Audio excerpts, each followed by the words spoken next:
You're listening to Talk Line with Zev Brenner, America's premier Jewish broadcast, on the air since 1981. And now, here's your host. Excuse me. Welcome back to the program. I'm Zev Brenner. I have a little bit of a cold, so please excuse my voice tonight, but very pleased to be here with you. And we have a whole group of people talking about Pesach programs and the Atlantic City Pesach debacle. Elan Kornblum publishes great kosher restaurants. He has his finger on the kosher pulse, what's happening, kosher travel, kosher dining, he's been doing for so many years. So thank you for joining us. I know you've been on top of this story too. So I know you're speaking to us from Mexico, so we appreciate your joining us. Thank you for having me. I appreciate it. Thank you. So you've been covering stories of Pesach programs for years, kosher restaurants, kosher food. But I know that some of the people that people subscribe to, you have a very popular Facebook group and other web sites where people can access your information. So how do you see this story? Because a lot of people have been talking about it. We've had so many downloads. Pesach, I was in the Hudson Valley, and that's all people were talking about. So this is not new, unfortunately. I think we've seen it off and on last several years, where there's been programs that either have canceled right before. There's been problems, in the past, and so unfortunately, this has happened. You don't want it to happen to anyone out there, but this is a little bit different. This is a little bit murkier because we don't know exactly what happened. I don't know what happened. None of us know what happened except for the operator. And so I don't want to come on here and tell you what I think happened because I don't know. But I would like to talk more about the real victims and those who were, out tens of thousands of dollars. And my whole take has been, with Heshi, I don't think he's been contrite. I don't think he's even apologized. And this is what I wrote on my Facebook post. I haven't taken sides. I haven't given my opinion of what I think happened because I don't know what happened. But I do think that there's been a really bad PR move, unfortunately, with him, that he talks on video and puts it out there. He makes statements, but he doesn't talk to the guests. And so what I wanted to do was get the guests who were basically out tens of thousands of dollars a week before Pesach. And I said, you know what? No one is there helping them. They've been told, you hope to get the money back. We'll try to get the money back. And so I started a WhatsApp chat and I put it out there. And I said, is anyone who is a booked guest and who has left, a deposit money for this program to please join this chat? And I was very careful to look, who is joining this chat. Everyone who looks to join, I asked them, are you a booked guest? If you're not, please don't join. And this is just for booked guests to see, and have them talk to each other, almost like a therapy chat. Unfortunately, a lot of them have been crying. A lot of them feel they've lost $50,000. And so we have this chat with about 28, I believe, and I'm sure there are, dozens more that maybe if they're listening and they can reach out to you or me, and then we'll send them a link and they can join it.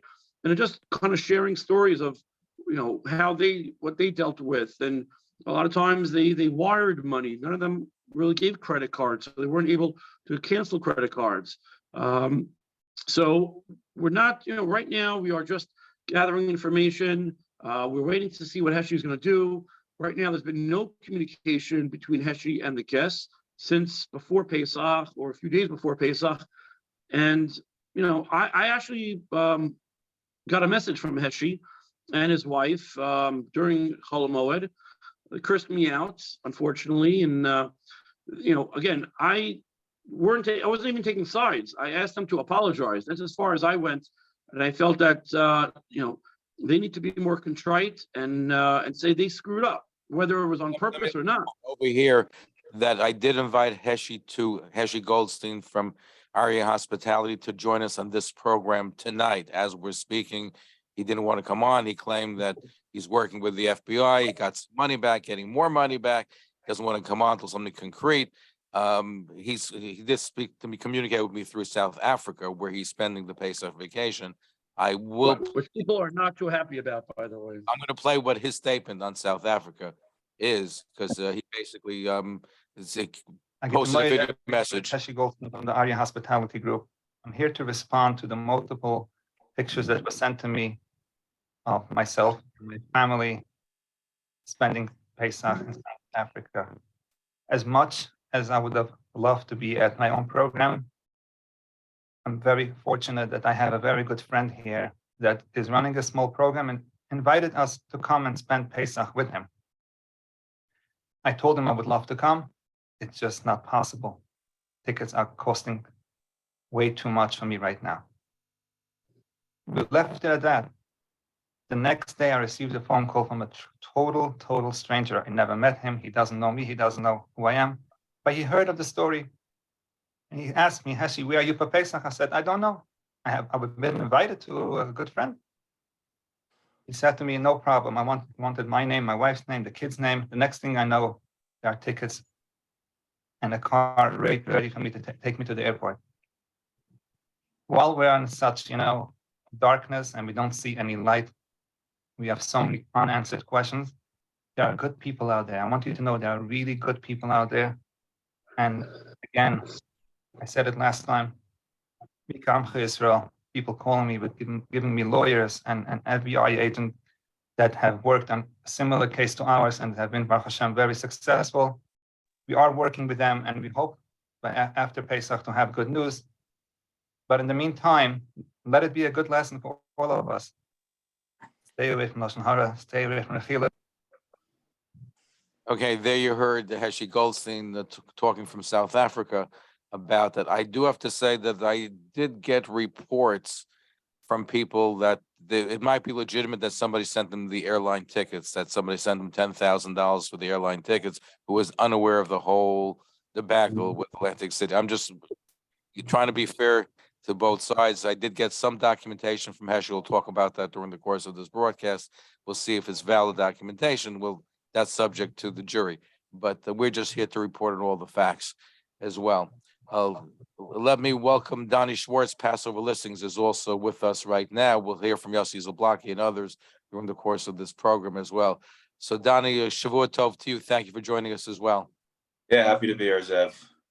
Thank you. You cover everything Pesach. Have you ever seen anything like this debacle in Atlantic City? No, we haven't. Obviously this is just, the first year in Atlantic City, but we haven't seen anything like this from Heshi, in the past, specifically him. So this is a first. But look, I mean, I think, to be honest with you, I think a lot of this this takes time, right? If this really truly happened, right, and obviously you have to give everybody some level of the benefit of the doubt here. These things take time to figure out, how these people can get their money back and obviously repay their debts. I mean, everything. Look, I've spoken with Heshi many times, and every single time was like, I want to get the money back. I need to get the money back. Now, look, to be honest with you, the way he's coming off and saying things is probably not the best, but that's sometimes just people in general, right? In terms of what they say and how they're coming off, right? I don't, like you said, I think we don't know the whole story yet and what the situation is. And I think we will know the whole story once it comes down to it. But my hope is that everyone gets repaid fully. And I hope that he's working on that with the FBI and the parties in this whole situation, right? I mean, that's the situation that I think that we need to get through. And it's going to take probably, I would have to say, weeks, if not months. I mean, we saw this happen during COVID, Zev. When COVID hit, and a lot of programs had to go get their money back from various factors. Obviously, this is a different situation. Don't get me wrong, but there's similarities in that situation as well that you can kind of put here, that they need to work with the hotels and the FBI to figure out what the situation is. If again, this was a true matter. Let me ask you, Elan. It seems to me that people are angry during COVID because they feel they've been scammed. People feel that. I think their reactions are different than, let's say, during COVID, where operators were legitimately struggling, because they were shut down because of the pandemic. Yeah, there's again, there's a lot of rumors and things being said about who knew when, and what did they know? Was it a few weeks before? And there's a lot of stuff going around of past dealings and with vendors. And again, I don't want to say anything without knowing the exact, but there's a lot of smoke going on. But again, the most important right now is that there are victims out there that have not gotten any information whatsoever. And so, and again, if Pesci is watching, I just wish that he would be more sincere and apologize to the guests, and say that, again, I messed up, whether it was true or not, whatever the case is, these guys are out money. And so he needs to speak to the guests, stop doing videos and stop doing statements, speak to the guests who have been hurt. Tell them the details, leave everyone else out of it. Tell them what FBI agent they're talking to. Give them something. They just don't get promises like, we hope to, send you money. We hope to get this resolved. Give them, work with them. You owe that to them. Yeah, I look, just to add to Elan's point, I fully agree with that. I've spoken with a lot of people as well who were supposed to attend his program this year, and frankly, who attended his program in the past. And obviously, look, we all know it's an unfortunate situation, right? And everyone's angry and upset. There are also a lot of people on the other spectrum that are also giving him, a little bit of a benefit of the doubt, letting him kind of get through things, get through Pesach, right? Kind of work through things and kind of figure things out and try to get the money back as quickly and as fast as possible. But I do agree. I think, there definitely should be more communication to the people that were put down money, right? And to the guests, so that way they feel comfortable and they, there's a develop really a trust situation there as well. So absolutely. Well, the question though, do we have any handle, gentlemen, about how many people were scheduled to be on the program? So yeah, go ahead. Doni, you can answer. No, you go answer. ahead. Yeah. So, there was from my recollection, there was going to be, a few hundred people on the program. I don't know how many rooms that entailed, right, and things of that nature. I know firsthand people going and ready to go on the program. I think we've, and they were promoting this program pretty, globally, to everyone. And, they were really kind of going out, with the entertainment and with the programming and everything. So people were, if the program happened, it would have been a nice program. And from my recollection, it was a couple hundred people. From what Yossi said on the program last week, Heshi, I should say, said on the program last week, he mentioned about 500 people. I spoke to other people that said may have been maybe 100 people.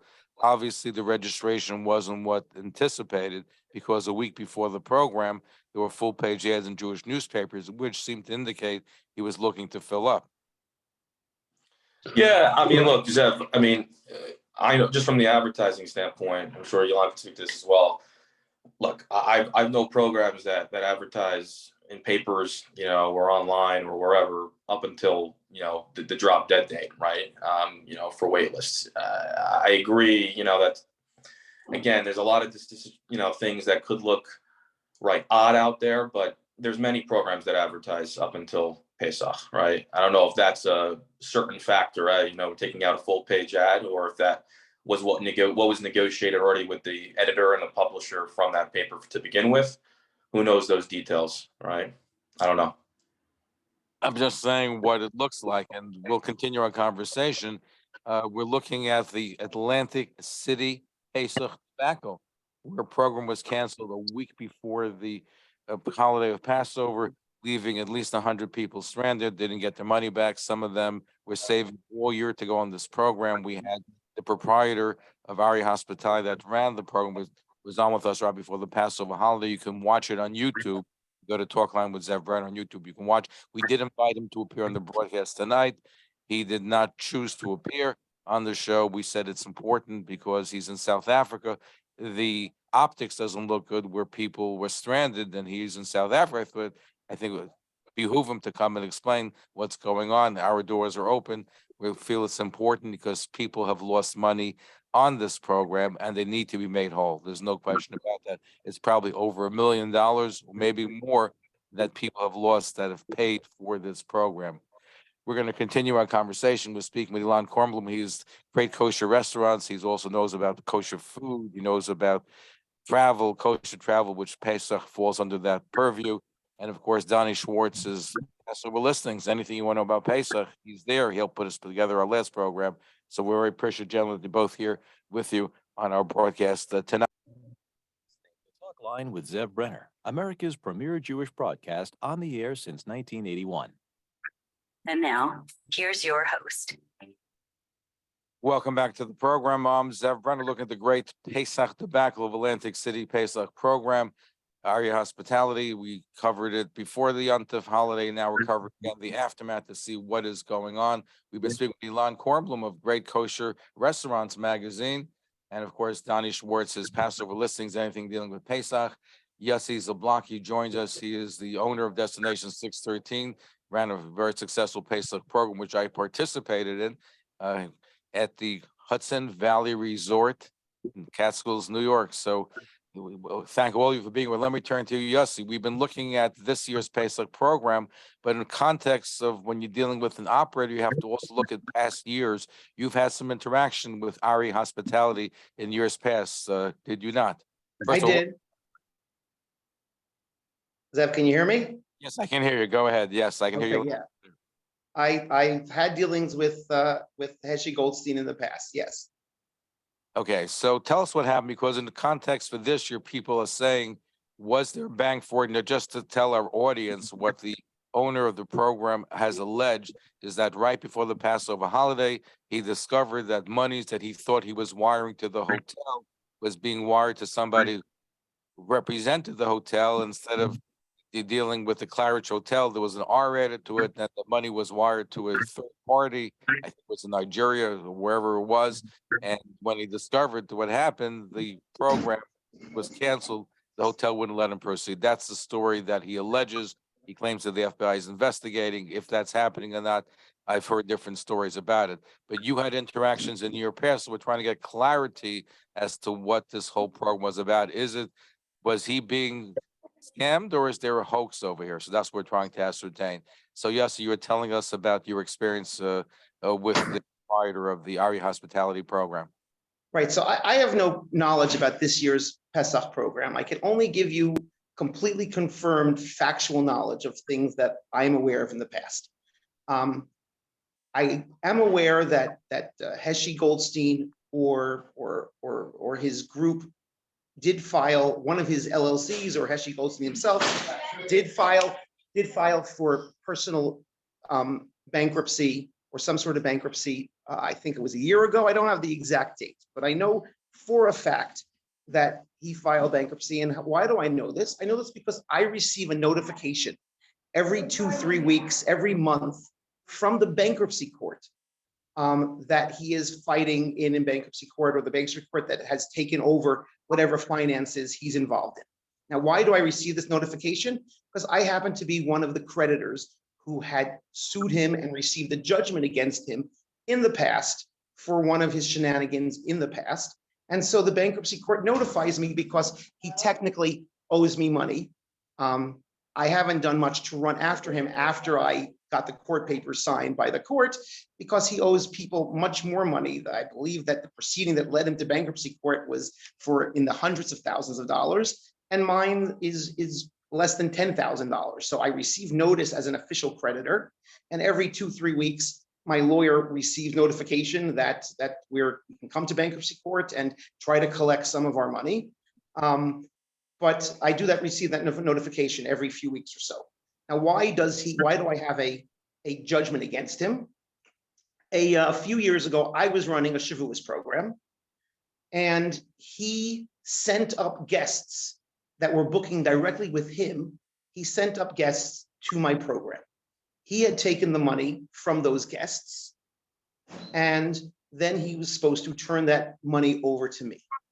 So the guests show up at the program, and he's supposed to be coming as well to be their host. Again, this is all factual information. He's supposed to be driving up, and he had sent me part of the money by credit card. Now, I have a copy of his driver's license, and I have a copy of a credit card that says on it Heshi Goldstein. And he had sent me about $9,000 or so on this credit card. That was not all the money for these guests. That was just part of the money because there were about 15 guests, so it's going to be more than $9,000. I tell him that I'm not going to check his guests into my program until he pays me in full. And he was bringing up the money. Lo and behold, instead of coming up to the program to bring me the money, and instead of paying the balance for these guests that he collected the money for, they were not people I ever emailed, they're not people I knew. He had booked them as a group leader running initially his own Shavuos program, but that didn't work out. So he had them at my hotel. It's sort of not so different than any of his guests this Pesach who he took money from, and then he sends them to a different hotel. But he has the money. The guests show up. They want to check in. He has the money. He's supposed to be there. And in the end, he doesn't show up. He turns his car around when I tell him that he has to pay in full, turns the car around, goes someplace else. He never shows up, never sends the rest of the money. Anyhow, I checked the guests in. I checked them all in.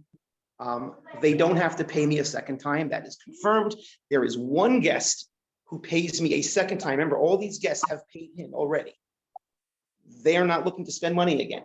I don't actually charge them. He thinks that I've charged them because I'm explaining to him that I'm going to charge them again. He has to bring the money up just to keep the pressure on him. But none of them pay a second time. There's no bank records that would ever show that they pay a second time, except for one guest who, with coordination with me, paid me a second time so that he could take Heshi to Din Torah, which he did, because now he's paid twice. And he won $2,000 from Heshi at Din Torah. So he didn't lose anything in the end because he took Heshi to Din Torah, won the $2,000. So he also only paid once to the program. He paid me and he got his money back from Heshi. And the rest of them, I just checked in and I ate the entire cost. Now, let's go back to the $9,000 or so that he had sent me with a credit card that says on it Heshi Goldstein. I have a copy of it and a copy of his driver's license. Lo and behold, after Shavuos, he cancels the credit card charge, alleges fraud, as if I had used a fraudulent card. That I used a fraudulent card that said on it Heshi Goldstein with a fraudulent driver's license. Again, the same person who just took hundreds of thousands of dollars from all of these Pesach people, the same person who claims that he was defrauded by some other source, and the same person who is currently in some sort of bankruptcy proceeding, has now canceled this credit card, factual information. Maybe I did create a fraudulent Heshi Goldstein credit card with a fraudulent driver's license, with his picture on it, by the way. But he cancels the credit card, alleges fraud, and they take the credit card company takes the $9,000 back because he canceled the charges. So now I have nothing from the guest. I don't have the money that he was bringing up when he didn't show up to the program. And I don't have the $9,000 or so from the credit card charge that he canceled. I do, however, have 15 rooms of his guests that are at my doorstep spending Shavuos by me for free. Not one of them had to pay any extra money. I hosted them all for free. They were going to go after him for the money, try to help me back. That never materialized. So I just ended up eating it. And so I covered all of his guests for Shavuos. Unfortunately, I couldn't cover all of his guests this year for Pesach because that's hundreds of thousands of dollars. But that's all factual information. I then sued him. I got a judgment against him. I can't collect the judgment because he has nothing to his name. He hides whatever money he might have had. But I can't collect anything because he's in bankruptcy court with creditors that are much larger than me. But I get my notification every few weeks that I should come to bankruptcy court and try to collect the few $1,000s that I do have as in a judgment. I think it's $7,000 or $8,000 that I have in my judgment. And I can come to bankruptcy court whenever I like and get in line with everybody else to try to collect the money. It would probably cost me much more to go to bankruptcy court with an attorney and try to collect the $7,000, $8,000 that I'm never going to see. So I just hold onto my judgment and I get notification every few weeks. And I do have a copy of the bankruptcy, and I noticed that your name is definitely on there, so no question about that. Okay, let's have some phone calls. I believe we have West Orange, New Jersey. Go ahead, you're on the air. Is that Shmuel in West Orange, New Jersey? Okay, we'll get to our phone calls in just a moment. Gentlemen, did Elan or Doni, do you want to comment to what Yossi Zablocki was saying? Yeah, that's pretty powerful. We've all seen, and those in the industry have seen a lot of stuff. The past couple of weeks have come out and does not look good. And so this is just another example of something that in the past been some bad dealings. It does not bode well for him or for the victims in this case. So it's really sad. Okay, we're gonna take some phone calls. You're on the air. Go ahead. I think this is West Orange, New Jersey. The West Orange, New Jersey. You have a question for our guest. Go ahead. Hi, Idvach. Good luck. So I wanted to ask, did any of the victims yet go to law enforcement to file a criminal complaint? Because it's clear, look, people could say they didn't know, they don't eyewitness to see the man stealing money, but it's obviously clear that's what he did. And he's not only a thief, but he's a sociopath because he gets pleasure out of making these social media videos and taking the money to South Africa for a Pesach vacation. And all I could say is the longer people wait to do it, every day that goes by, it's going to be harder to get any money back, hopefully, from law enforcement, the FBI. He has to answer questions, but the questions should be answered by the prosecutor, by police at this point. This is above and beyond, class action suit, being Torahs. This is a guy from Fakewood, New Jersey, who's got a mentality that he can get away with whatever he wants. Well, I think this is a big deal because this seems so many people have been affected by it and it got media attention. So people are very, very vested in this story. So I think the question that's come up is how does this keep happening over and over again? And for some reason in our community, things have happened before. You heard Yossi Zablocki talk about his experience and others. You look online, you'll find the Albany Hotel also filed a lawsuit where the Schwartz program was canceled. So there are judgments and there are all kinds, and there's a personal bankruptcy involved over here. And yet people still going to program. People don't know because nobody knows. But I want to know. Well, I'll say one thing. Well, go ahead. Sorry, Shlomo. No one has any of the victims or the guests, let's say the word guest, have any of them gone to law enforcement yet to file a criminal complaint so that these things can be looked into? And look, if by some chance he's telling the truth that he was a victim of a scam, and let the law enforcement ask him the questions and investigate. That's what they have the resources to do. Yeah, I know some. This is Doni for Passover listening. I think some people are getting their Kitchen back and forth, what to do, how to do it. Legal matters together. Yeah, they're trying to get their legal matters together, figure out what to do, and also it's probably more powerful if they come in together as to go, versus going, one at a time here. But I think they're also looking at this as, is there a glimmer of hope, right? To get the money back, right? I think, look, just to kind of touch upon, the Shavuos debacle, which Yossi just mentioned, which is horrendous.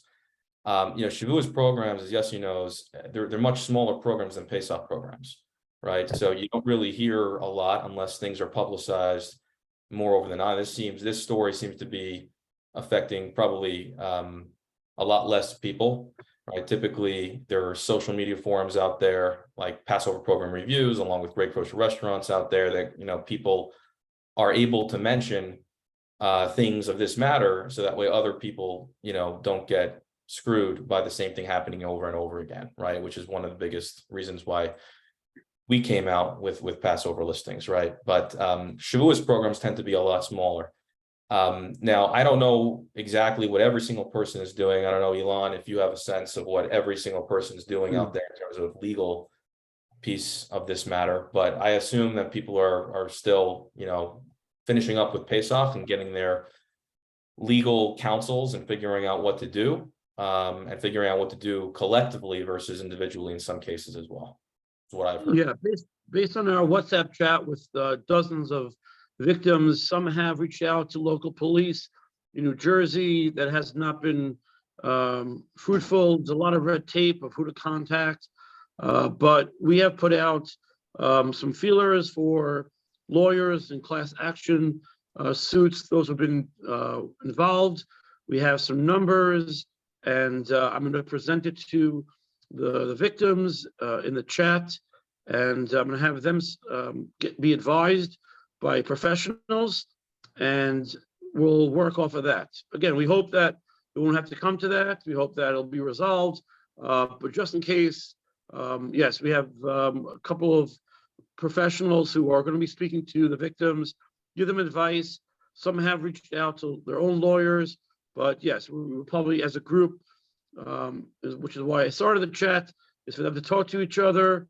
And yeah, we probably will be, if this goes on and on, there will be a class action lawsuit. So if I can interject here, I'm going to come at this from a couple different angles. First of all, I happen to be a criminal attorney, so I have some background in both criminal defense and law enforcement, and I'm also that's when I'm not working as a Pesach operator, and also I have some perspective on the whole past 10 years of his finances. I could tell you that you guys, I mean, it's great to organize a class action lawsuit. If once you win and spend all the money on the class action lawsuit, you're going to be behind all the other creditors trying to collect from somebody who has hidden money and who has filed, bankruptcy. And I doubt the LLC they paid money to has any money whatsoever to it. So I don't see how that's going to get absolutely anywhere. The only thing that I see possibly working is if the group of people get together and go to law enforcement together, because then if he has to take a plea that requires restitution, that might actually come in front of any type of bankruptcy proceeding and won't have anything to do with whether or not LLCs have funds to them. So I don't think anybody's going to be able to, unfortunately, get their money back unless it's through the criminal justice system as part of a plea negotiation. But how can he get money if he has no money? So is what you're saying, the corporations have no funds, he is in personal bankruptcy. So even if you have a judgment and law enforcement gets involved, doesn't mean he's going to be able to pay back the money. Because I have somebody coming on in just a little bit who invested $700,000. That money has never been repaid. I've called some people who've lost $200,000, $300,000. It's at least $1 million just from investors forgetting those that in this program or other programs. I just don't see how there is a path unless somebody comes through and says, hey, I'm going to take care of these debts so people are made whole again. No, because if it's part of a criminal plea negotiation that he has to work out with law enforcement to avoid jail time, then he's going to have to come up with the money. Otherwise, he can't enter into that plea agreement. Otherwise, he does end up in jail. So it would behoove him. Let's just say, for instance, he works out an arrangement where he takes a plea to a lower charge, avoids jail time, but has to pay $100,000 as part of the deal. You can't file personal bankruptcy or any kind of bankruptcy afterwards to avoid such a plea. The plea would simply go away. He'd end up in prison. So his lawyers will tell him, and his relatives will tell him, you have to now come up with the money and somehow pay that back first. It will actually climb to the top of the ladder rather than be at the bottom of the ladder from the bankruptcy court. And because these are otherwise judgments that are happening after the people he owes money. Again, I'm not trying to take away any money from the people who are standing in line trying to get money from him, and I am one of those people in theory. But I'm simply saying that if it's part of a plea agreement with the court system, then he will have to actually manage to figure out how to execute that plea agreement to avoid jail time, if that's what they work out. That's the only thing that I think can work. And that will require not just one person making some little complaint against at the local sheriff's office in New Jersey. It would have to be a group of people coming together and taking it either to the district attorney, or taking it to the attorney general, or taking it to the FBI as a collective, so that they actually see credibly that this guy scammed them.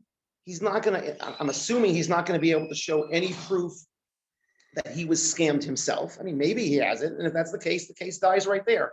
But So let me presumably, let me just say this, Yossi.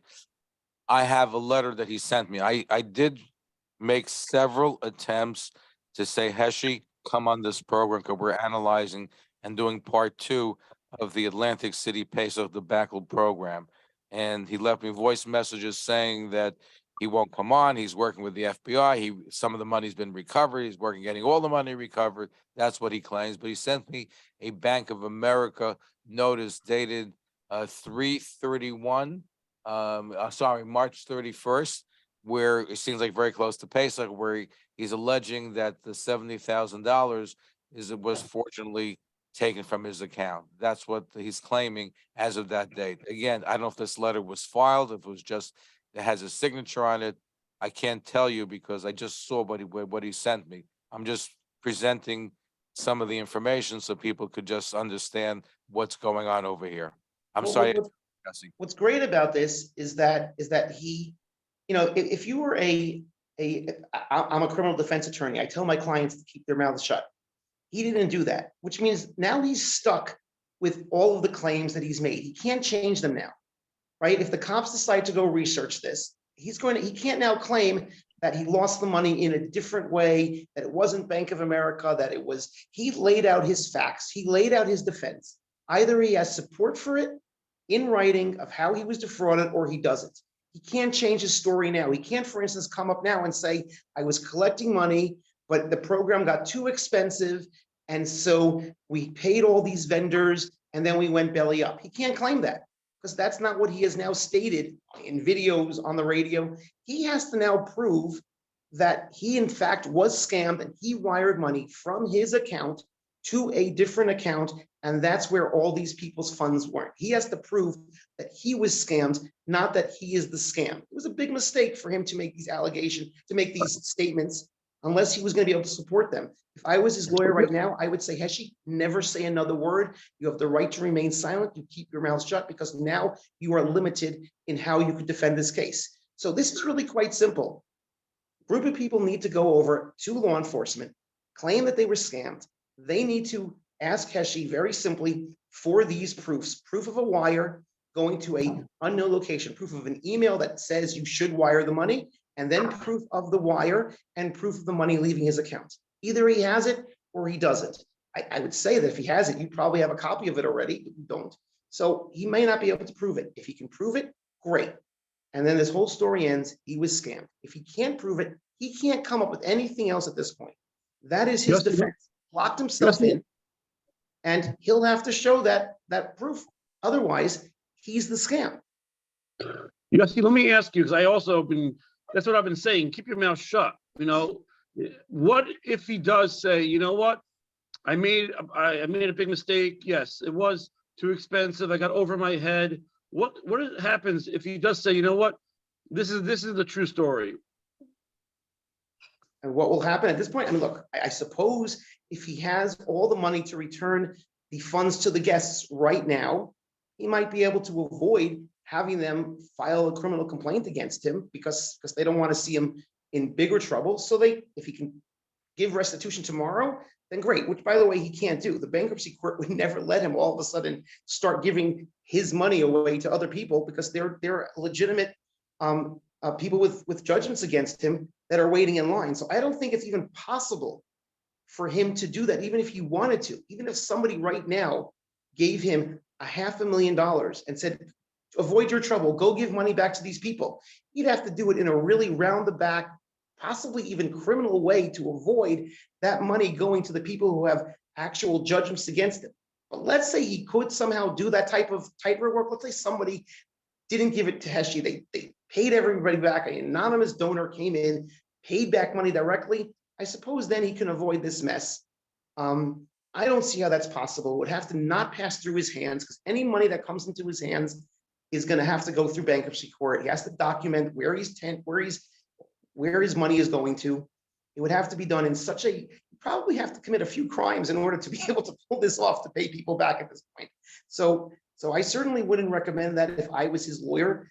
I don't see how this is avoidable. I think the only option is for a group of people to get in front of law enforcement and force the courts, the criminal courts, to arrange a plea deal that allows that in that case, it'll be part of the plea deal, it'll be part of a court system, and maybe then the court can force him to pay money back through the courts, even though he's in personal bankruptcy. I don't know how else to help the victims in this case. Yes, do you expect to get your money back?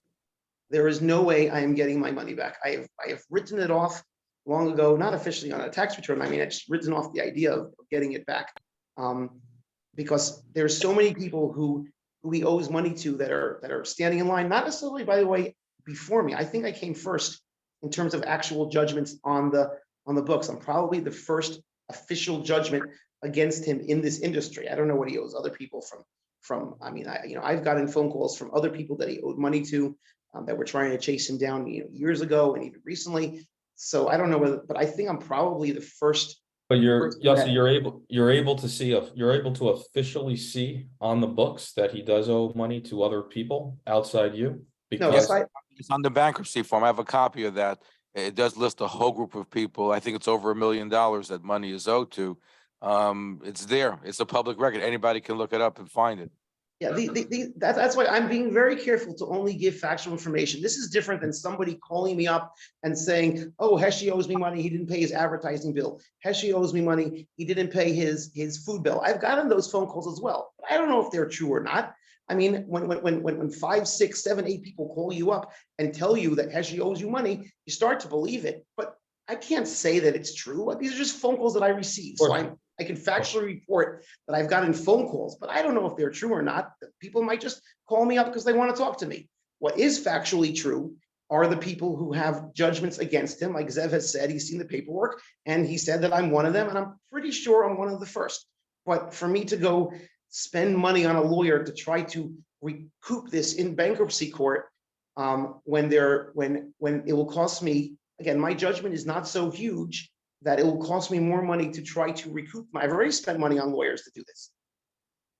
So Yossi, let me ask you, when you say go to law enforcement, it's a very general. Can you give me specifics so that I can tell the victims where should they go exactly? What's the next step? I mean, look, a local police department is not going to be able to handle something like this. They're good for DWIs. They're good for an assault. This is much larger than that. This either has to be the Attorney General or it has to be the FBI. It's not going to happen by walking into the sheriff's office unless you find a really motivated state trooper, who wants to step in over here and do something. It's just not. This is so much bigger than anything they deal with. It's got to be going to a white collar crime division, which New Jersey has. There's white collar crime divisions, but they're not through a local police department. I mean, you might be able to have them. Again, it has to be many people together, because if it's just one person, they will be ignored. But if a whole group of people go together in an organized form, ideally with a lawyer who's going to be taken seriously, then they would probably wake up. And I think it's either the FBI or the Attorney General, the U.S. Attorney, whatever they have in New Jersey. Well, let's pause over here. We're speaking and we're looking at the great not a controversy about the great debacle that took place in Atlantic City, Pesach program, which was called Ari Hospitality. People lost a lot of money, and we're looking at it. And you just heard speaking is Yossi Zablocki. He is his own program, Destination 613. He's part of people that are owed money by the proprietor of Ari Hospitality Group. And we were looking at what happened in Atlantic City. Elan Kornblum was great Kosher Restaurants magazine. and Doni Schwartz's Passover listings, definitive about Passover. When we come back, we continue our conversation. You're listening to Talk Line with Zev Brenner, America's premier Jewish broadcast on the air since 1981. And now, here's your host. And we're back. Zev Brenner here with you, looking at the great Pesach debacle in Atlantic City at the Claridge Hotel, where the program was canceled a week before Passover. It was run through Aria Hospitality, alleging fraud that he received he noticed to wire money to a different address than other than the hotel. He inadvertently didn't realize that. Saying he was scammed, not that he's scamming other people. He's currently in South Africa. We invite him to appear on this broadcast, and he did appear right before the holiday. And he's claiming that he's working with the FBI to retrieve the money. He retrieved some of the money, he claimed to me, and he's working getting the rest. But we're seeing that this is a pattern, might be a pattern here. And we've been talking earlier with Yossi Zablocki. He's with the Destination 613. They run very successful Yossi, how many years are you doing it already? About 15 years. 15 years. I was on the program, very successful. He's at the Hudson Valley this Pesach. Doni Schwartz is with Passover, actually Passover listings, anything Passover. He knows Elan Kornblum, great kosher magazine, but they cover everything kosher food, kosher travel, you name it. And we're now joined in Los Angeles by Sinai Rubin, who is an investor with Heshi Goldstein with Ari Hospitality, Ari Tours, and he brought in over $700,000 worth of investments. He himself, by the way, is involved in community work. Formerly, he was an addict. He's now involved in helping people with addiction problems and doing a lot of charitable work as well. So, Sinai, welcome. Thank you for joining our conversation. Good luck, everybody. Good Zimmer. How are you? So you invested with Heshi Goldstein and REA, whether it was it wasn't hospitality, maybe REA Tours. You brought in some of the money. You helped him, I guess, go from just Tones to Pesach program. Am I correct? Yes. So tell us about your yeah. involvement. Tell us about from your perspective, what's going on.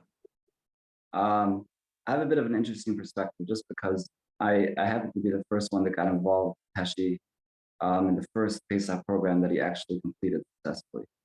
And where was the program held? That was in the Sheraton. Sheraton in New Jersey. Yeah. So tell us about your involvement. And I think last time on the program, he alluded to you, he attacked you on this program, say you're not real, he threw you out. So what's happening? What's happening? There's a lot going on.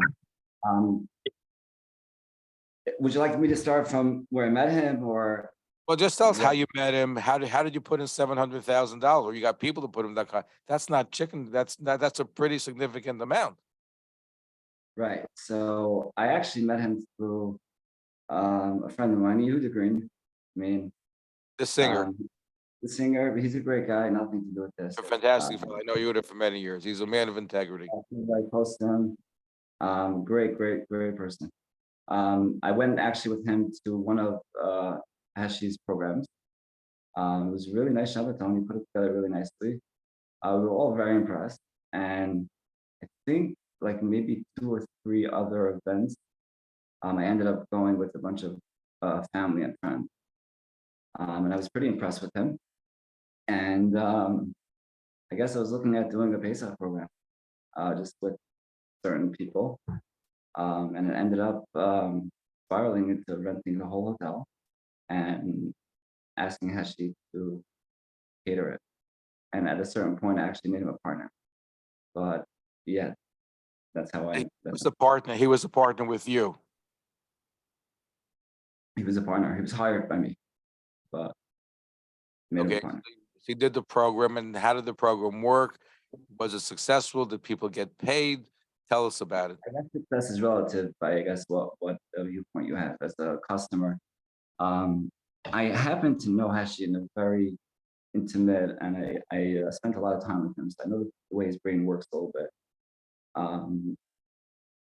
He, at a certain point, while in the initial stages, I guess, of my interaction with Heshi, I found out by another friend of mine that he had invested with him the year before. I think it was an amount of about $200,000, and the program was canceled. Now that was a COVID year, so I didn't really make much of it. And when I originally brought him on, I'd created a budget in order to ensure that I had the Pesach environment that I wanted, and also that it would at least break even, if not be profitable. So when I brought him on, I gave him a very specific budget, and I put him in charge of catering and anything food related. At a certain point, because he already had the structure set up to take payments and market, I allowed him to market his own hospitality group or whatever he was advertising it under at the time, just because I didn't really have any foreseeable future in doing this as a business. But I didn't mind losing a little bit of money, but the structure I created was at least to break even. I did bring on some investors initially, and we put him into business. I went down with him originally, and I think it was about a week or two later, we sent the initial deposit for the hotel. And Heshi is very good at managing Shabbatot. Problem is when it comes to larger events, I had my own staff with me. I ended up having him use most of my staff for sales, for marketing, for graphics. At a certain point, my own house turned into an office, and I had 5 girls working in an office. So all the money and all the initial investment, all the planning was done by me. Actually didn't lay out a penny. On your last show, he said something about the fact that the people that lost money the first year were able to come for free or at a discount. That's something that I only found out way after. So any discount that he gave to any customer at that time was done on somebody else's money. Was that on your money? Um, When people came free or got a discount, was that off your cash? Something. I have a bit of litigation right now, so I have to be Zev, I have to be a little bit careful what I say. I mean, I don't know if that's relevant. No, so you're saying, so you're out, you and your partners are out $700,000. That's what you're saying right now. Well, the actual crazy part about this is, he alleged something that I called or I gave, I told a bunch of people to come for free RFA stuff. And it's 100% true. I mean, I have to admit to that. So it was kind of a little bit, it could have been chaotic, but I already had pre-planned and I had booked 370 rooms, even though the hotel had certain restrictions for COVID. They were more defined to the eating, and it didn't really take into account like the extra rooms. So assuming the dining room was only able to seat 600, they just announced 750 like 2 days before the Chag, and I reached out to anybody who I felt needed a place. And yes, there were over 100 people that came. Because he was alleging that you were bringing people to the program that you shouldn't have. I think that's what he said on the program right before Pesach. Well, he said, I'm not sure if it was me and my partner that's the All Life addict. I mean, he said it about me. That was about me. But, I'm not really sure what he said. Now you're in litigation to get back your $700,000. I don't actually have access to the books. I know what I laid out. I know what was projected to come in. And there's another thing. There's a lot of things that people should know. First of all, you're not getting money. Any credit that he ever gave to people were done on new investors. And the way the structure works, it's very simple. He does these events. He's been doing it for many, many years, and he pays the vendors that he wants to do business with. He has the LLCs already set up that he can go bankrupt with, and the investors are left holding the money, and the vendors that he doesn't want to do business with, he just doesn't pay. And then in the future, what he does, if he does another event, let's say for my event, let's say I gave him a $600,000 contract. When he's bringing me $70,000 for chicken or something, I have no idea what he already owed his vendors from the year before. I'm not overseeing that part. He hires his father for $50,000 or his brother as $30,000 maitre d'. So I went in with the assumption he's going to bring his expertise to me, but instead he was And it was kind of my fault because I wasn't really on top of the money. There were hundreds of thousands of dollars coming in every week. And at a certain point, I actually told one of my investors to have to approve any expenses that went out. But I guess he was charmed. Well, let me turn to Yossi Zablocki. Now, from what I'm understanding, we're looking at this year's Pesach debacle as well as past years. For what I've been told, is none of the vendors had an actual order for food, for wine, groceries. So when you order for Pesach, don't you have to order many months in advance? Can you just call in the last minute and get a Pesach order? Yeah, it's impossible to order stuff last minute. You have to, if you're really serious about running your program, you have to be ordering things way in advance. First of all, the bakery orders, you have to for sure be ordering in advance because they're baking specifically for you. They're not just baking because they could use it after Pesach. They can't do anything with those food items after Pesach. So the bakery order for one has to be coming, whether it's 2 months or 6 weeks or 3 months, you have to order that in advance. I know that I personally had to pay 50% of my my bakery order in advance. I guess every baker is different in that regard, but I paid for 50% of it in advance and 50% when they were finally ready to deliver. And I've worked with a number of different bakeries. It tends to be how they structure it. And if you're really giving a legitimate bakery order that you're serious about, you're paying for that in advance. Likewise, things like candy for Pesach, which they also can't be using afterwards, you have to buy and pay a deposit for those items in advance. Something like I suppose poultry and fish, I suppose you could sort of try to wing that and pay for that last second. There's enough distributors that might have poultry. Again, if it's a huge order, you're going to be in trouble. But in theory, you could try to wait. Again, I do these also months in advance, but I suppose you could try to skate a bit and pick up those orders towards the end. You're not going to get the product you want. You're not going to be able to get the product with the same hashgacha, the same numbers. It's going to be very, very hard. But at least in theory, they will have product that they could send you, and you might be able to wait. Certainly not a week before Pesach. It's absolutely impossible. But if you want to wait for a few weeks before Pesach and end up with a different product, then I suppose you could try to wait till the last second. But really, if you're really serious, you have to be making those payments in advance. I had paid for my poultry and fish and meat also at least a month, probably 2-3 months in advance. But I had given deposits for all that way in advance. Let me take a phone call. I believe Brooklyn, waiting for over 45 minutes. Thank you for waiting. I think it's Shmuel in Brooklyn. You have a question for any of our guests? Gary from Brooklyn. Gary from Brooklyn, go ahead. How are you, Zeb? First of all, thanks so much for having me on another phenomenal program. I was on the week before Pesach, and I was a guest at that. Sinai Rubin had mentioned that 2021 program. I was there. Heshi had asked me my experience. I didn't really go into detail. And there's a lot of people in my inner circles know my experience at 2021 Pesach. And they asked me after this happened, how does this keep happening? And one of the things that I mentioned was it's impossible to get the word out. And what I mean by that is as follows.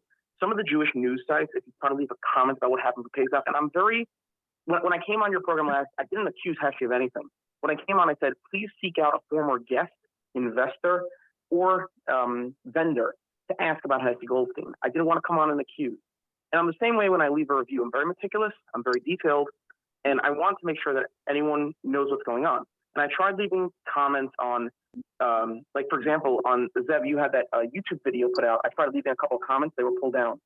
Heshi actually pulled down his BBB business so that nobody could leave a BBB review. By the way, if you left a comment on my YouTube channel, I did not take anything down. Heshi requested I do, but I have not taken anything.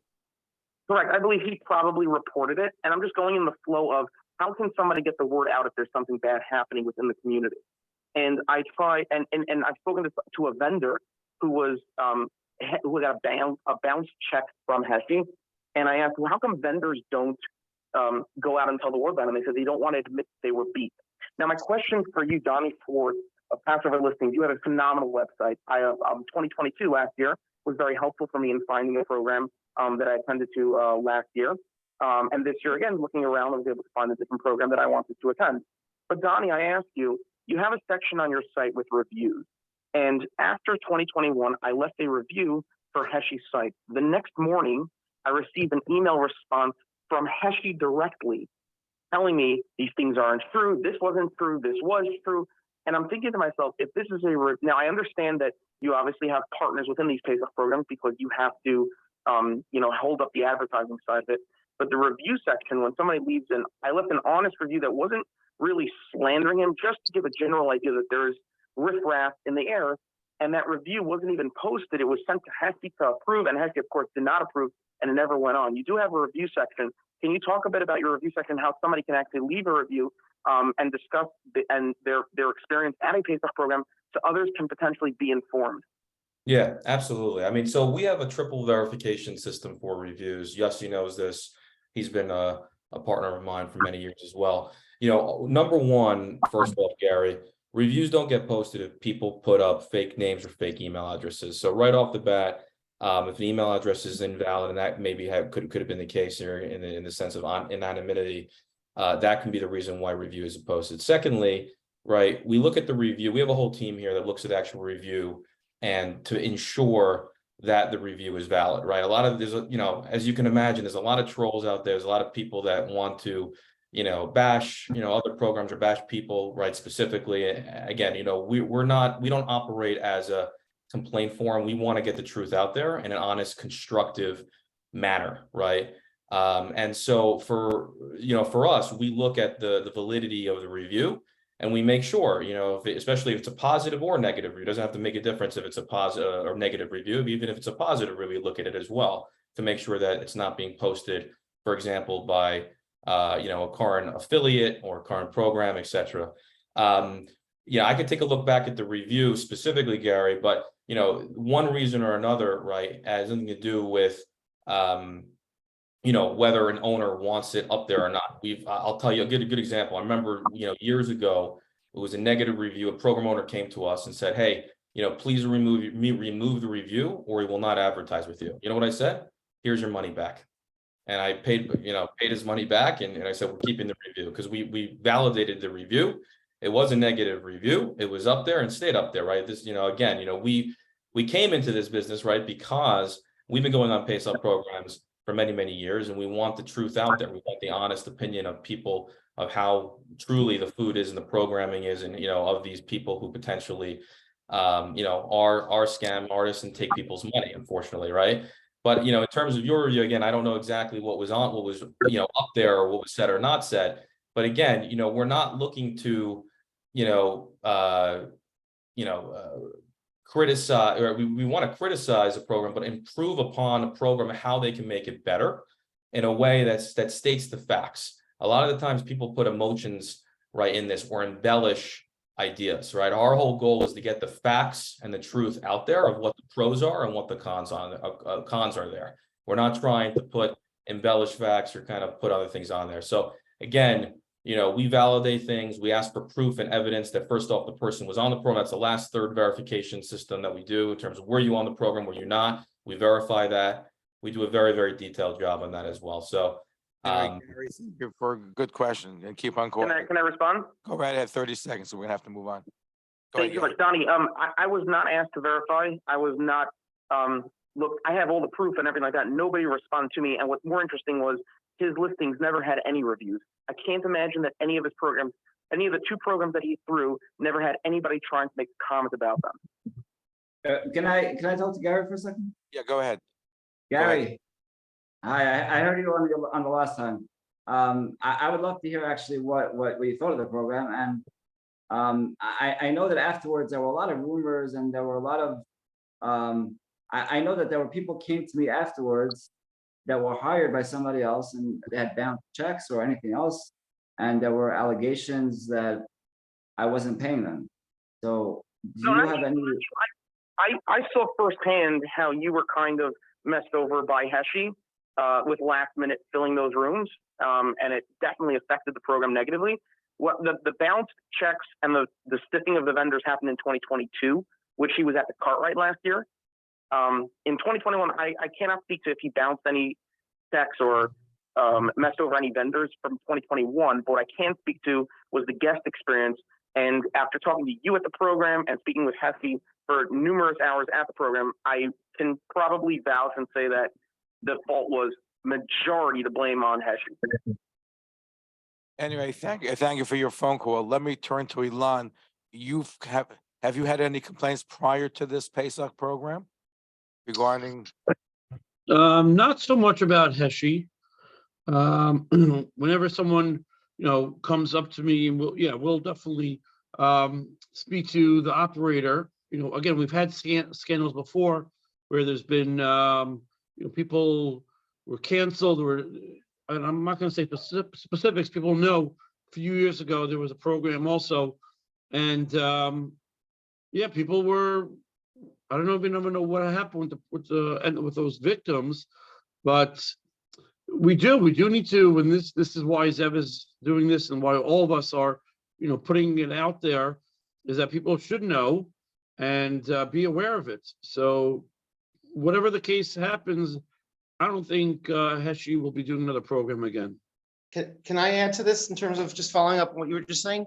Go right ahead. Yes. So here's my concern, and I think this is what the concern needs to be. There's no end to the amount of people that are looking to invest in a Pesach program and to sort of join. They think that it's the greatest thing to invest in. Everybody makes a fortune. It's easy money. And so he will find other investors, which is why this keeps happening, because even after he's never used the same investor twice. He keeps finding new investors. If this doesn't get stopped at a law enforcement level, there will be another Pesach program. There'll be another investor, and somebody else is going to lose a few $100,000. Second of all, there's always guests who, regardless of any reviews that are going to get posted on any site, they're going to look for a program they can go to. They're not necessarily going to believe anything that they've heard, or they may not have heard stuff. And he will succeed in running more programs. This is not the first time that he's failed a program. It's not the first time that things have gone wrong, but he can reinvent himself 100 times over if it's not really, really stopped, and he will reinvent himself. So, I mean, I could tell you just firsthand, half the people that listen to whether it's your first show or people who have just saw his videos, I had people coming to the program, half of them here thought that he was scammed and were crying out for him and saying how horrible it was, and half the people thought that he was the scam. So he's done a decent job of spinning it. Now, maybe everybody should be thinking that he was scammed, and he will have the proof, and he will end this conversation tomorrow when he sends proof of hundreds of $1,000s of having disappeared from him. I don't know. He might have it, great. And then this whole thing gets shut down. But if he doesn't show that hundreds of thousands of dollars were wired to some location, and therefore he is the scam, he still managed to convince 50% of the people that they should feel sorry for him. People who he's done a good job of that. And there are also people, the entire Hasidic community, for most part. I don't want to say specifically that, in terms of how a community reacts, but what media they look to. But I don't think the bulk of the Hasidic community, let's say, for instance, is listening to this show or going on to Passover listings, because if a group of people are not going online for reviews, and again, I misspoke when I said entire Hasidic community, so I apologize for that. A large amount of certain communities don't look to the internet for their source of material. And so therefore, they're not going to hear about this. And he can open up a program tomorrow, cater to that community, and therefore manage to do this all over again. Well, let's make sure that doesn't happen. I'd say one thing. I mean, obviously, look, I think there's a lot of people out there, that try to make that not happen. I mean, we started this to make sure it doesn't happen, on the good and the bad, right? We want to make sure people understand who they are, and that's why we have a wonderful Facebook group called Passover Program Reviews and a website to enable this. I don't know if Gary's still on, but I did have a chance to take a look at his review that he wrote in 2021. But there's a reason why it wasn't approved, right? With words across drug and sex addicts and things like that. I'm not going to get into right now. But, obviously, again, our whole goal is to really to eliminate the fraudsters and to promote the programs that are wonderful and do well and that people want to attend. I mean, people, like you said, Yossi, I mean, everyone's spending thousands of dollars, and in some cases, hundreds of thousands of dollars to go away. right? They want to, they save up all year round. They want to go away. They want to have a wonderful time, and they need, a basis of where to look to, right? And that's kind of, how we operate, and we try to, like I think across the board, there hasn't, there's over 100 programs every single year, right? That occur for Pesach, right? And thank God, fortunately, right, there hasn't been, right, and there shouldn't be, any scams, that happen any year, right? So then that's what everyone tries to avoid, the whole community. I'm just saying that there are segments of the population that are not going to know about what's going on because they don't necessarily, have smartphones, or they're not using the internet. And unless this happens on a law enforcement level, I do not believe that there is a way to stop this from happening again. You could change your names, you could have people stand in front of you. There's so many different ways to be hiding what you're really doing unless law enforcement gets involved. I don't think that there is any other answer. This will happen again. We're looking at the Pesach debacle of 2023, and we're looking at was it a fraud? Was he the victim? Were people victimized?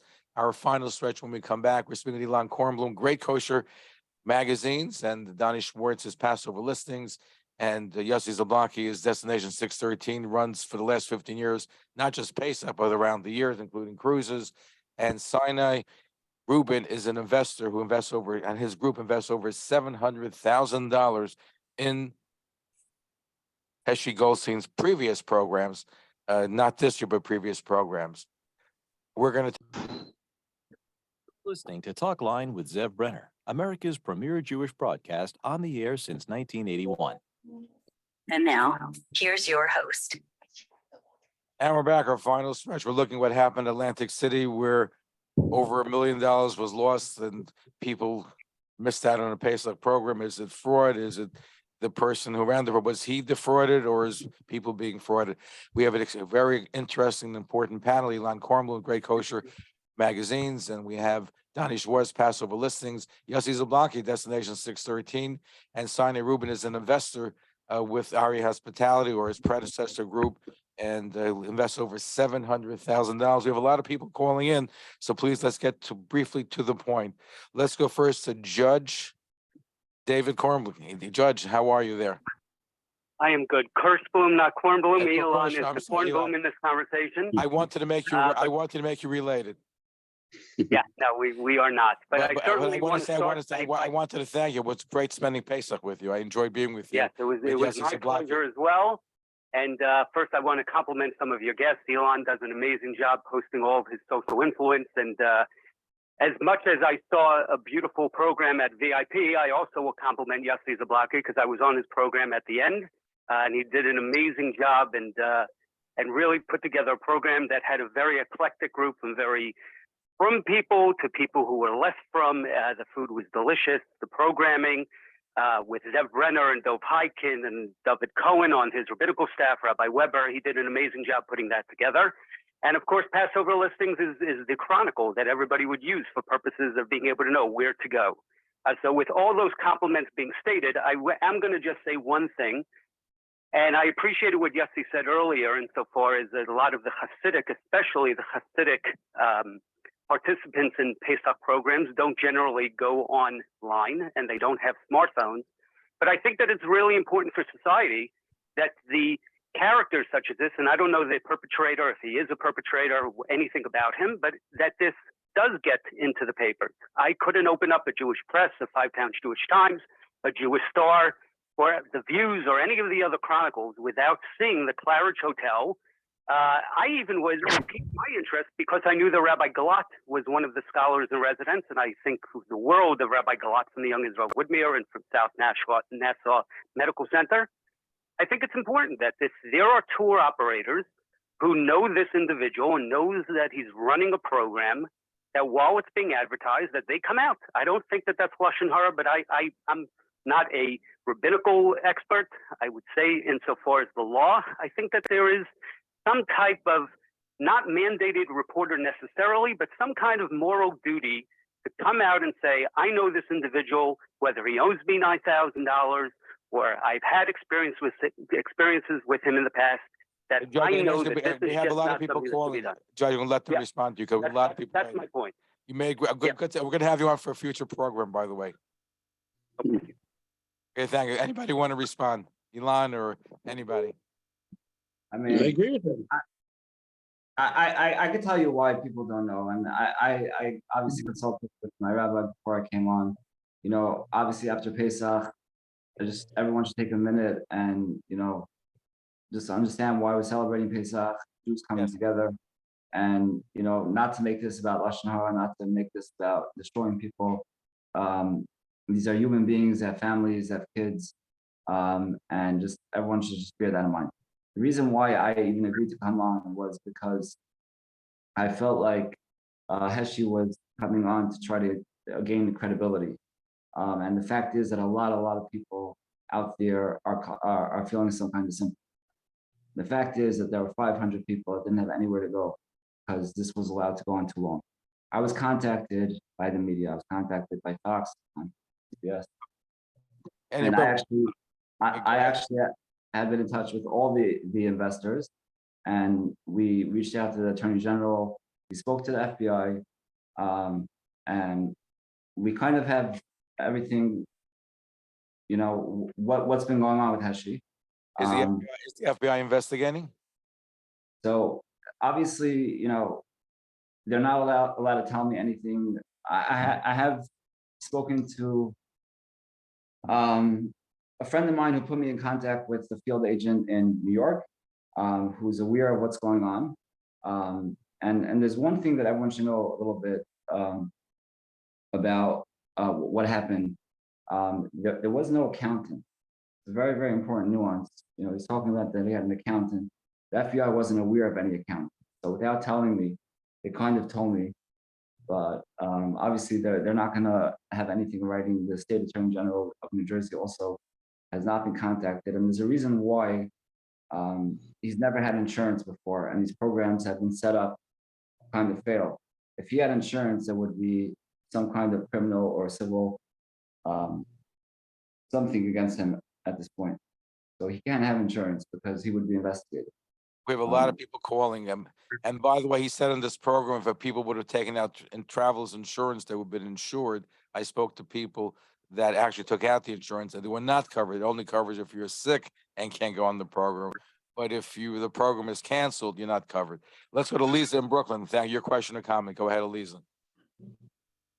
Okay, so I was supposed to be on this program, and I'm just it actually was my third time I was supposed to be with him, and I was with him over Hanukkah, and I was with him 2 years ago.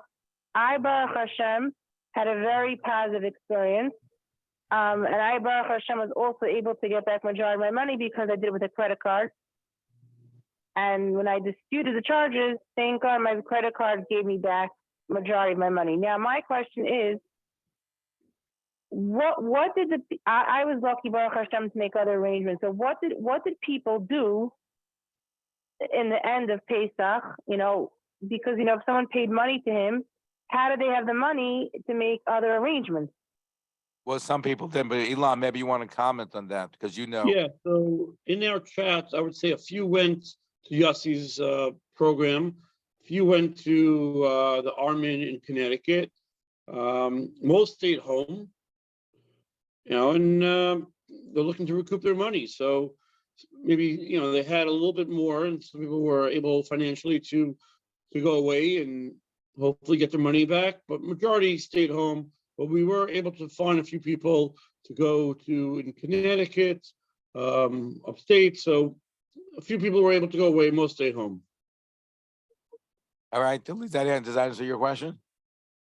Right. So, and also I want to I know this is not the first time he's running a Pesach program. I mean, obviously it's a horrible, horrible thing what happened, but he has run other successful. Be doing Pesach programs? Yeah, I mean he's run other successful, programs where people are happy. Like why? Like what changed from now to then? That's my Let me question. turn to Sinai because he was an investor. You were impressed with his Shabbos program, seemed to have done better than his Pesach program. Is that So, correct, Sinai? He did 3 programs. Okay, I was the first. He did one last year in which he claimed that there were a couple of vendors that still he was negotiating with, but he didn't mention that there was at least another $300,000 investor. And Heshi, you should come on and speak the truth. I'm talking to you specifically. I think you should come on and face this.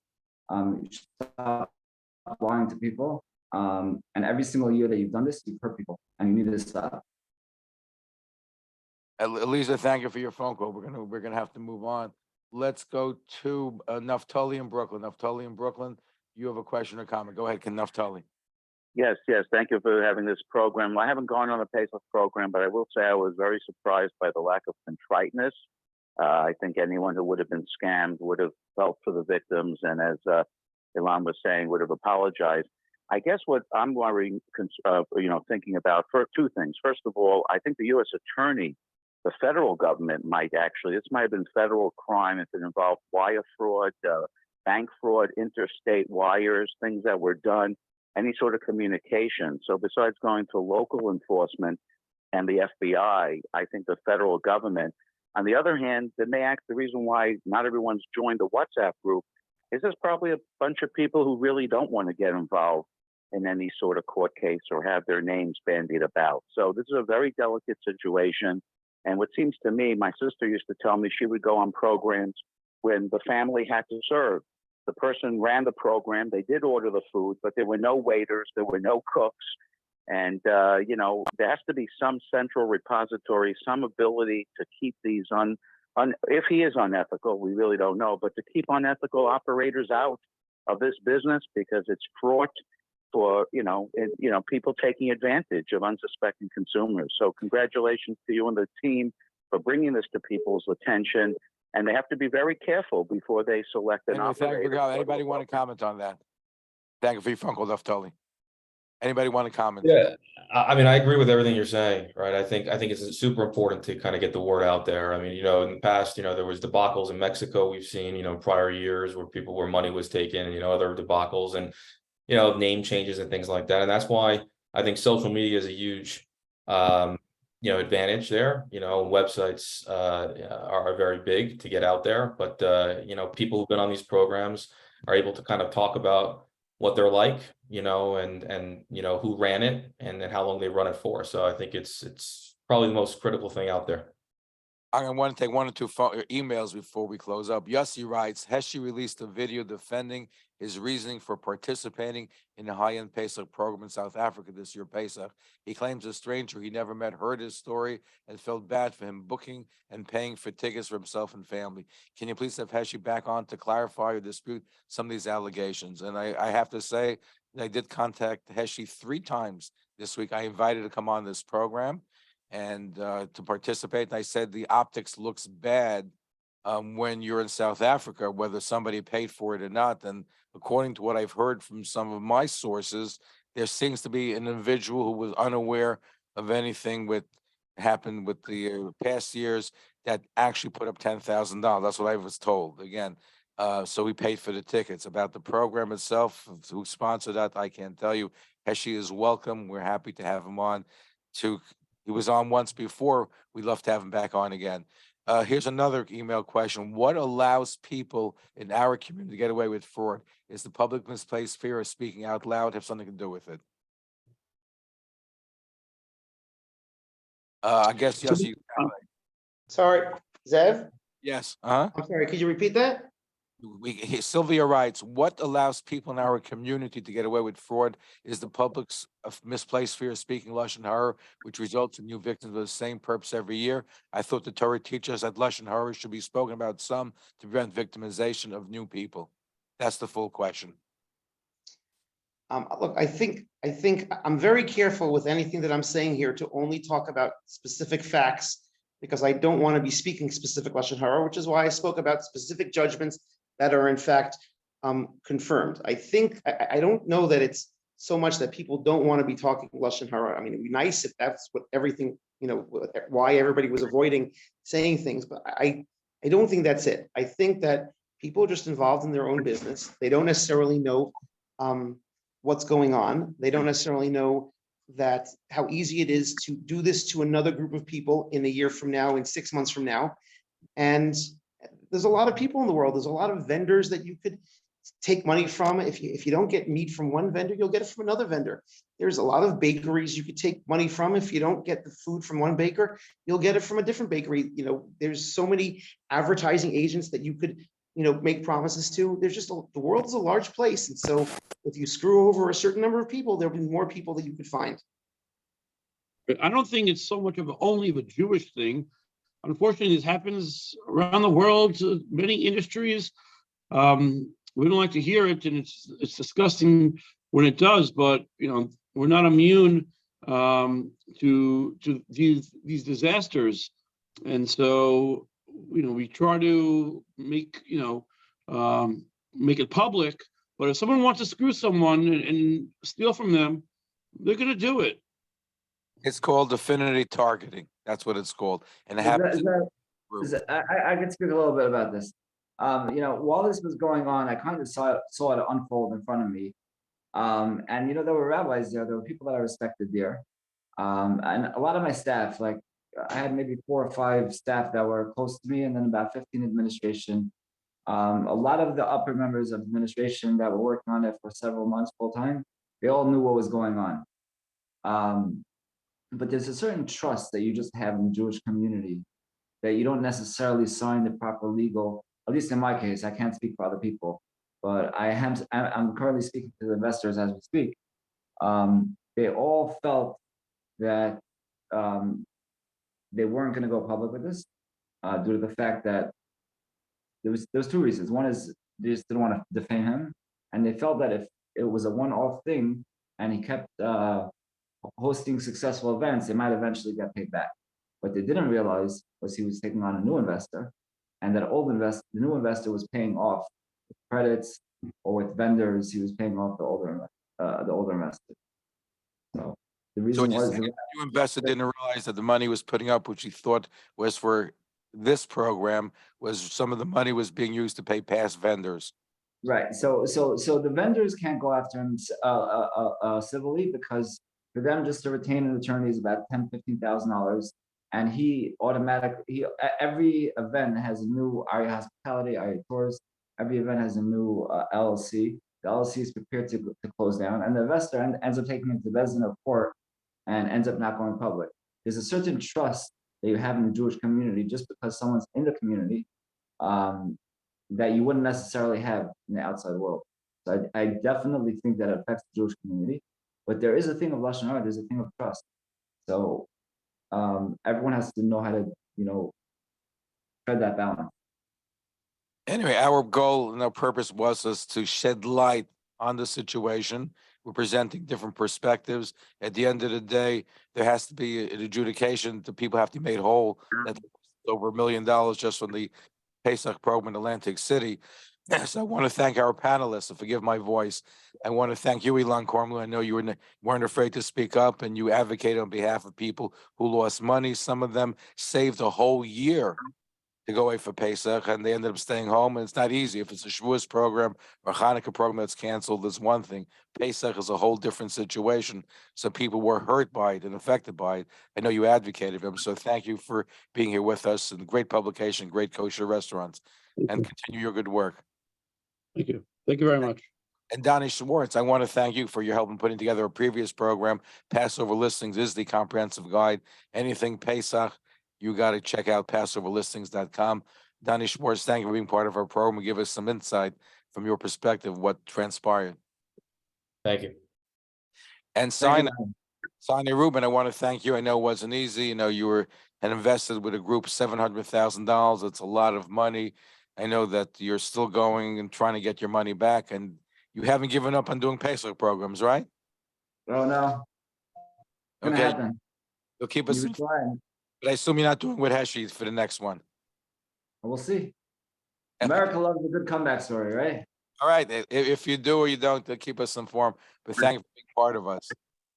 And Yossi Zablocki, I'm not going to say goodbye to, because not only is he the owner of Destination 613 and had a very successful Pesach program, which we participated in the Hudson Valley Resort Catskills, but he's also a criminal defense lawyer. He lives in Israel and he knows about judicial reform. He's going to join Rabbi Professor David Flato to talk about. So, gentlemen, thank you for being part of our special broadcast tonight.